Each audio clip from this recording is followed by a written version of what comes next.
Hello. So I've been thinking about something. I've been thinking about how there is this exhaustion that comes from holding and carrying tomorrow before today has even finished. You know what I mean? You know what I'm talking about? So your body is here, but your mind is somewhere else. Your mind is either in the future or your mind is in the past. You are either replaying a conversation you had yesterday, or you are preparing for a conversation you'll have tomorrow. So, what happens is you are imagining everything that could go wrong next week or next month or sometime in the very abstract future.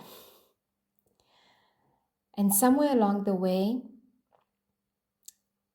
your thinking begins to feel like preparing, as though if we can think about something long enough, we'll finally feel safe. Have you ever noticed that? That we think that if we really think about it, if we really think about something, if we really break it down into smallest pieces, smallest parts, then we might finally feel in control or feel safe. Okay. So it's like the mind quietly whispers, just think about it one more time. Just imagine one more possibility. Just make sure you haven't missed anything. What if something goes wrong? You haven't thought about this yet. So it's quite busy, right? Your mind is constantly thinking and thinking. I often imagine like a web. If I had to create an image in my mind, it's like a web. You know how we have like a mind map, except with every thought you think of a different thought or a different question. And everything you think of creates another question or another thought. And it just, and then it's all these things that are interconnected, and then it's never ending. And that's what overthinking is like.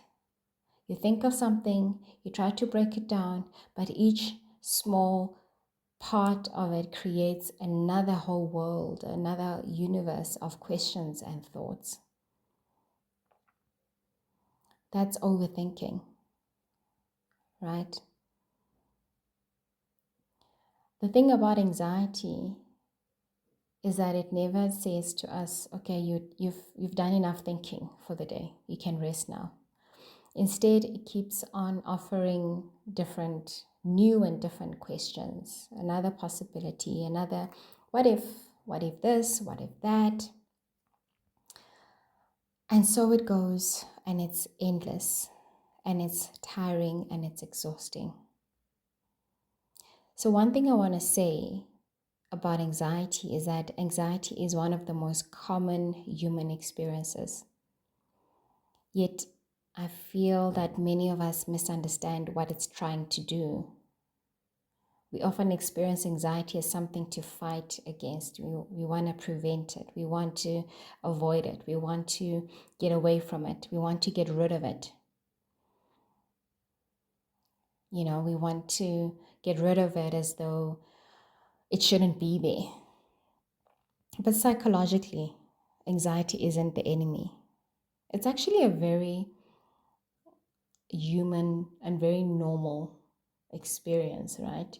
Anxiety is actually there to, in its origin, it's created to alert us to danger, to anything that's threatening in the environment. It's kind of there to keep us safe, all right? But it's often our response to anxiety that makes it feel overwhelming, that paralyzes us. Okay, but in its originally, it is it's almost like the mind's attempt to protect us. Okay, so it's scanning for dangers, checking, anticipating what could happen next. All right. So that's what it's there for.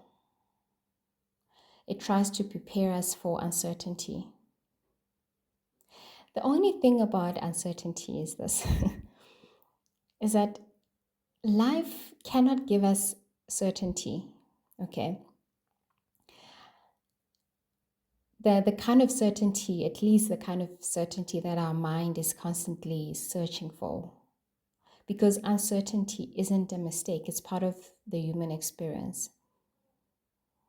So maybe this is why many of us feel stuck, or we become stuck, is that we believe that if we could just find the right answer, we'll make the perfect decision. Or if we know exactly what tomorrow will bring, then we'll finally feel calm.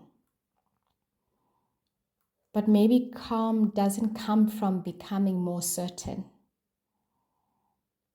I can promise you this: if you have certainty about something, something else is going to pop up that makes you feel uncertain. That's just the human experience.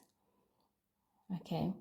So the calm doesn't come from becoming more certain necessarily. I think it comes from discovering that we can meet uncertainty differently, that we can notice our anxious thoughts without following every single thought or staying very long with every single thought, okay?